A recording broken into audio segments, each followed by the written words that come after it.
विवेकानंद ने एक बार कहा था कि एक इंसान अगर ये दावा करता है कि उसने अपनी जिंदगी में कुछ भी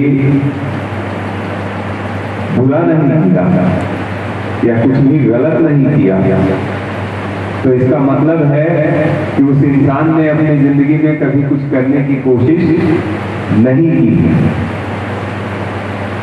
मतलब ये है कि अभी जब करेंगे तो ही सही या गलत, सफलता या असफलता हो सकती है।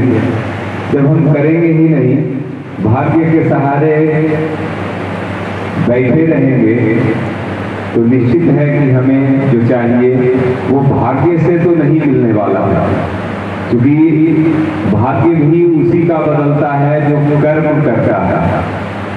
बिना कर्म के आप अपने भाग्य को बदल नहीं सकते। तो हम सारे लोग जो हैं वो अपने अपने कर्म के लिए यहाँ जमा हुए हैं। हमारे अभिभावकों ने अपने बच्चों के बेहतर भविष्य के लिए हमारा चुनाव किया, इसके लिए हम आभारी हैं उनके।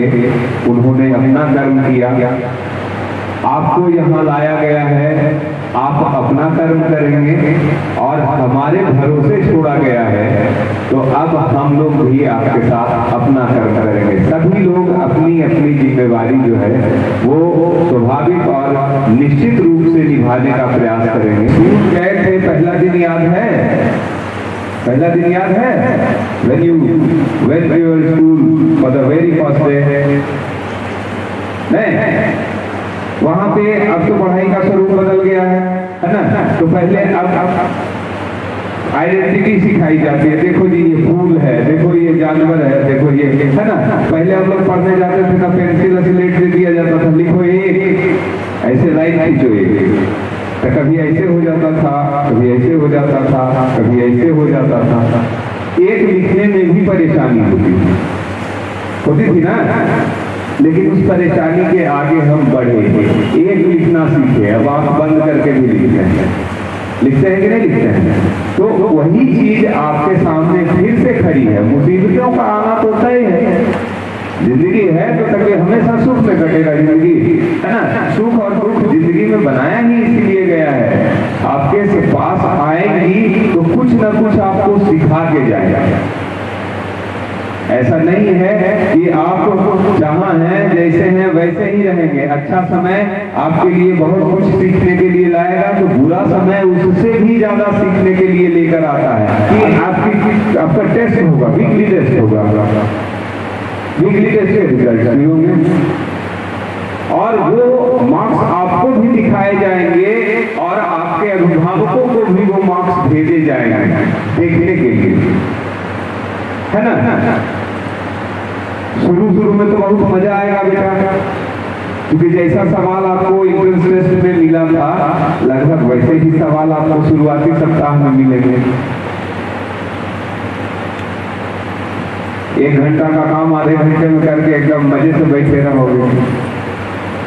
फिर धीरे धीरे समय आगे बढ़ेगा, तो समय के साथ क्या होगा? सिलेबस आगे बढ़ेगा।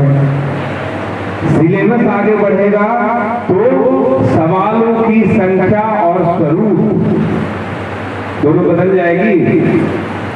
अभी 2 चैप्टर से सर पढ़ाए थे, 2 चैप्टर तो 2 ही चैप्टर से पूछ रहे थे। 2 महीना बाद 4 चैप्टर हो गया, तो अब सवाल कितने चैप्टर से आएंगे? तो उसके 2 महीने के बाद 2 चैप्टर और हो गया, अब सवाल कितने चैप्टर से आएंगे? तो नंबर तो ऊपर नीचे होगा, नहीं होगा? उस समय का भरोसा जो आपका अपने ऊपर होगा वही आपके काम आएगा। काम आ गया कोई बात नहीं, मेहनत तो हमने किया था। हाँ, प्रयास आपका ईमानदार होना चाहिए। प्रयास जब भी आप करें ईमानदारी से करें। ऋषि मुनि हुआ करते थे एज अ टीचर और उनके आश्रम हुआ करते थे आबादी से बिल्कुल दूर जंगलों में, और बच्चे वहीं जाते थे, वहीं रहते थे, वहीं पढ़ते थे और वहीं गुरु जी की सेवा भी करते थे। यही पैटर्न हुआ करता था एंशिएंट टाइम में पढ़ाई का।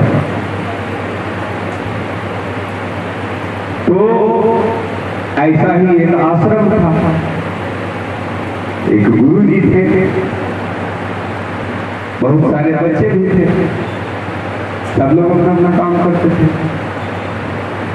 उस आश्रम के आसपास जो जंगल था, उस जंगल में पंछी बहुत थे, बर्ड ऑफ डिफरेंट काइंड, अलग अलग तरह के। और उन पंछियों को पकड़ने के लोग में शिकारी बहुत आया करते थे। वहां पर शिकारी समझते, बर्ड कैचर्स आते थे, जाल में अपने फंसा लेते थे, बाजार में ले जाके बेच देते थे। हम लोग भी घर में अपने अपने रखते हैं ना, हालांकि अभी ये इलीगल है, अपने घरों में आप जानवरों को पाल नहीं सकते थे। लेकिन हम क्योंकि पुराने जमाने की बात कर रहे हैं तो उसमें ये होता था। अब वो बेच देते थे, खरीदने वाले लोग क्या करते थे पता नहीं। और ये घटनाएं अक्सर होती थी। वो आता था, जाल बिछाता था, दाना डालता था और ढेर सारी संख्या में पक्षियों को पकड़ के लेके चला जाता था।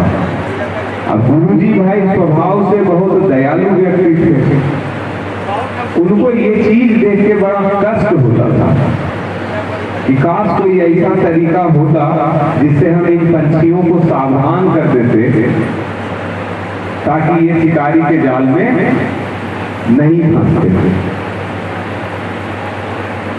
तो इसी से संबंधित उन्होंने एक निर्णय लिया, लेकिन बच्चों को तो रोज पढ़ाइए रहे हैं, पंछी को भी पढ़ाएंगे, है ना। तो जो भी आश्रम के आसपास पंछी थे उनको गुरुजी रोज सिखाने लगे। शिकारी आएगा, जाल बिछाएगा, दाना डालेगा, पर तुम लोभ में फंसना क्या, लोभ में फंसना मत, है ना। तो कुछ दिनों की ट्रेनिंग के बाद सब पंछी सीख भी गया, सबको एकदम याद हो गया कि गुरुजी क्या सिखाए हैं। क्या सिखाए थे? शिकारी आएगा, जाल बिछाएगा, दाना डालेगा, पर तुम लोभ में फंसना मत, है ना।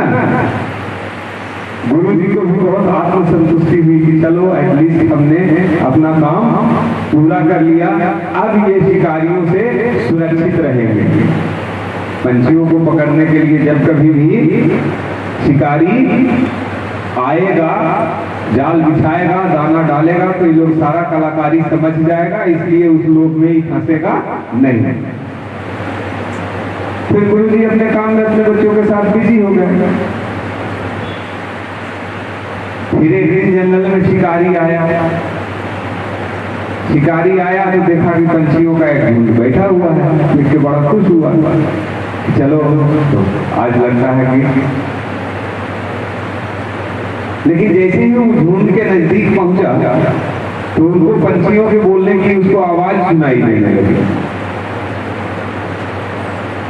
शिकारी आएगा, जाल बिछाएगा, दाना डालेगा, पर तुम लोभ में फंसना मत। अभी सुनना कि शिकारी का हिम्मत टूट गया, उदास हो गया, यार ये गुरुजी लगता है मेरा खेला बिगाड़ दिया। पहले तो गुजरवने को पढ़ा रहे थे, अब तो चिड़ैयों चिड़िया को पढ़ा दिए, अब कोई थोड़ी फंसेगा।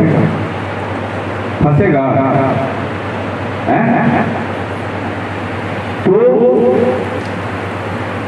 फिर भी उसने सोचा कि अब आ तो गए हैं जंगल में, फंसते चाहे नहीं फंसते, हमारा जो काम है हम कर देते हैं, है ना।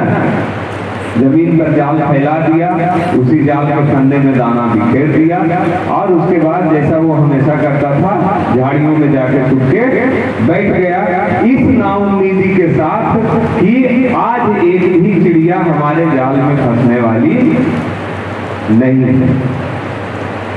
लेकिन चिड़िया तो चिड़िया, उसको तो दिखा दाना, जाल तो दिखता था पहले भी नहीं, आज भी नहीं दिखा, उसको फिर दिख गया, करे तो दाना है यहाँ पे। फिर आ गया, बैठ गया, भर पेट खा लिया, और उसके बाद फिर वही गाने लगा। पेट भर जाने के बाद कुछ ना कुछ मन से निकलता है कि नहीं? जब मन माफिक भोजन मिल जाए जो हमको पसंद है और भर पेट मिल जाए तो बड़ा आनंदित होते हैं, बड़े खुश होते हैं। उसके बाद तो सब पंछी लोग खा भी लिया और उसके बाद गा भी रहा है, खा भी रहा है, गा भी रहा है। क्या क्या गा रहा है? ऐसे वो तो घर में सिखाए थे गुरु जी, तो वही लगाएगा यार। शिकारी आएगा, जाल बिछाएगा, दाना डालेगा, लोभ में फंसना मत। शिकारी को उन्हें देख के मने कि बेटा तुम खा तो लिया, लोभ में फंस तो गया है ना, अब जरा उड़ के दिखाओ। क्या वो पंछी उड़ पाए होंगे? अंदाजा लगाइए, उड़ पाए होंगे? नहीं ना। तो गुरु जी ने भी ये सारी घटनाएं देखी, उनको हृदय से बहुत अफसोस हुआ कि हमारा सारा मेहनत ये लोग चौपट करके रख दिया, खाइयो रहा है, गाइयो रहा है, इसका किस्मत ही यही है, छोड़ो इसके पीछे समय बर्बाद करने का कोई मतलब।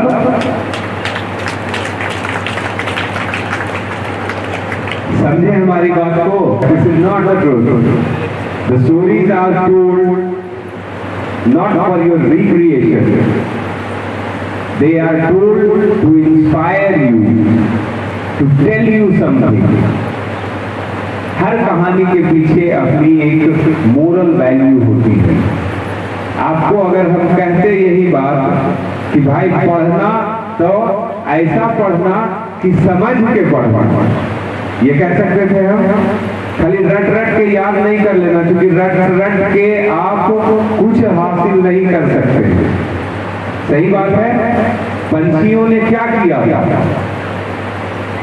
पंछियों ने क्या किया? रटा था कि समझा था? रटा था। अब ये कहानी आपको क्या बता रहा है? अब कुछ मतलब समझ में आ रहा है इस कहानी का? क्या चीजें जहां भी मुश्किल पैदा करे, क्योंकि अभी भी हम वही हैं जहां थे। आपको हमने 3 पॉइंट्स बताए थे पढ़ाई के, याद है? अभी थोड़ी देर पहले बताए थे ना। तो हम वही हैं। कहानी में हम आगे जरूर बढ़ गए, लेकिन वास्तविक में हम अभी वही उसी जगह पे हैं। खाली आपको ये समझाने के लिए कि आपके लिए सबसे अधिक फायदेमंद कौन सा तरीका हो सकता है, ये कहानी आपको सुनाई गई।